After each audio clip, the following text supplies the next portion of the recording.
Hello everyone, તમને એવું લાગતું હશે કે આ લોકો આવતા વેત ક્યાં ઉતરવા માંડ્યા, તો અમે લોકો જઈએ છીએ સોમનાથ. તો હાલો હું તમને અમારી પહેલેથી છેલ્લે સુધીની ટ્રીપ બતાવું. Light camera action.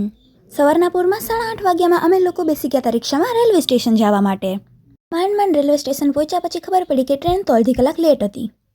અમારો કિંમતી સમય વેસ્ટ કર્યા પછી અમે ફાઇનલી ટ્રેનમાં બેસી ગયા આજુબાજુવાળાને ધક્કા મારીને. હજી તો માંડ બેઠા હતા કે હું ત્યાં કાંક બાજુવાળાનું છોકરું લઈને એની હારે રમવા માંડી હતી ને ત્યાં તો અમારા 500 વર્ષના ભૂખા માણસો નાસ્તોય ઝાપટવા માંડ્યા હતા મને પૂછ્યા વગર. બિગ બોસ જોઈને ફૂલ બાંધતા આવડી ગયું છે એટલે બાંધી લડીને વિન્ડોવાળી સીટ લઈ લીધી હતી. હવે ઇન્ટ્રોડક્શનનો વારો. તમે જોઈ જ શકો છો કે અમે આટલા લોકો સાથે ગયા હતા અને અમે બધા થઈને 13.5 જણા હતા. લ્યો મેન હુસ્નપરીનું ઇન્ટ્રોડક્શન કરાવતા તો હું ભૂલી જ ગઈ, તો હું જ છું. પછી અમે બધા ફૂલ કમ્ફર્ટેબલ રીતે વેરાવળથી સોમનાથના રિક્ષામાં બેઠા એ તમે જોઈ જ શકો છો. અને આખરે આટલા બધા સંઘર્ષ કર્યા પછી છેલ્લે અમે સોમનાથ મંદિર પહોંચી ગયા હતા. અહીંયાથી જાજુ બધું હાલી લીધા પછી અમે લોકો વારાફરતી દર્શન કરવા માટે નીકળી ગયા હતા. અને હવે તમે જોઈ શકો છો કે હું દર્શન કરીને પાછી આવી ગઈ છું. તમને એમ થયું હશે કે આ તો 1 સેકન્ડમાં પાછી આવી ગઈ, પણ ભાઈ એવું નહોતું. જે ત્યાં ગયા હોય એને ખબર, હવે વિડીયોમાં બધુંય તો ન આવે. પછી અમે બધા ગુજરાતી લોકોનું કમ્પલસરી ફૂડ એટલે કે થેપલા, ગાંઠિયા, ઢોકળા, પૌવા આવું બધું લઈને જમા કરીને જમવા બેસી ગયા હતા. અને તમે જોઈ જ શકો છો કે અમે વર્ષોના ભૂખ્યા હોય એ રીતે અમે બધા જમીએ છીએ, કોઈ સામું ધ્યાન નથી દેતા. પેટ પૂજા કર્યા પછી પાવડર લગાડીને અમે લોકો તૈયાર થઈ ગયા હતા દરિયે જવા માટે. દરિયે પહોંચ્યા પછી બધા પોતપોતાની રીતે ફોટા પાડતા હતા, વિડીયો ઉતારતા હતા અને દરિયામાં જલસા કરતા હતા. ત્યાં કાંઈક દેખાણું.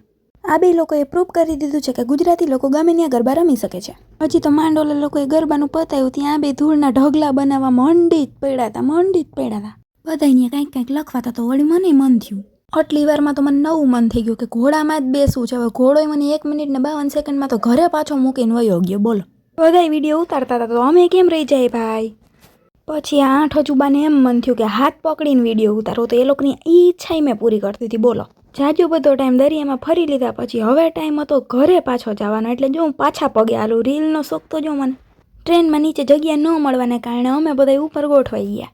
બેઠા અમને કંટાળો આવતો હતો તો અમે વિચાર્યું કે હાલો અંતાક્ષરી રમીએ. તો અમે કેવી રીતના અંતાક્ષરી રમીને હું તમને બતાવું. જોવો, 1 2 3. तुझसे जुदा अगर हो जाएंगे तो तुझसे भी हो जाएंगे जुदा, क्योंकि तुम ही हो, अब तुम ही हो जिंदगी, अब तुम ही हो चैन भी, मेरा दर्द भी, मेरी आशिकी, अब तुम ही हो. આટલા કકરાટ પછી 7 વાગે ટ્રેનવાળાએ અમને કાઢી મૂક્યા અને ફાઇનલી અમે જૂનાગઢ પહોંચી ગયા. તો મળીએ નેક્સ્ટ વિડીયોમાં. ત્યાં સુધી હર હર મહાદેવ.